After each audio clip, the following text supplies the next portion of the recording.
ఆ అబ్బాయి సంసోను వెళ్ళి ఒక అమ్మాయిని ప్రేమించాడు. ఆ అమ్మాయి విశ్వాసి కాదు, అవిశ్వాసి. అవిశ్వాసిని ప్రేమించి ఇంటికి వచ్చి అమ్మ నాన్నకు చెప్పాడు. సంతోషం. సంసోనులో ఉన్న ఒక మంచి లక్షణం ఏమిటయ్యా అంటే, ఒక అమ్మాయిని ప్రేమించి ఆ ప్రేమించిన విషయాన్ని ఎవరు చెప్పాడు? అమ్మకి నాన్నకి చెప్పాడు. ఈ రోజుల్లో ఉన్నటువంటి పోయే కాలం ఏంటో తెలుసా?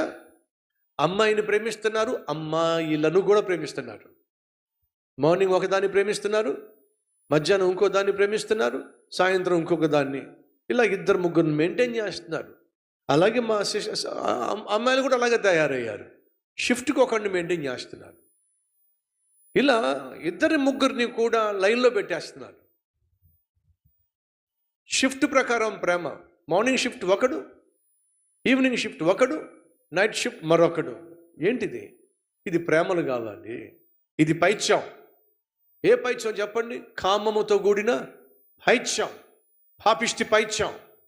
వినండి, ఈరోజు అబ్బాయిలు అమ్మాయిలు ప్రేమ దోమ అని చెప్పేసి ఒక అబ్బాయిని ప్రేమిస్తుంది, ఒక అమ్మాయిని ప్రేమిస్తున్నాడు. అమ్మకు తెలియదు, నాన్నకు తెలియదు. అమ్మకు తెలియదు, నాన్నకు తెలియదు. ఎంత దారుణం అండి.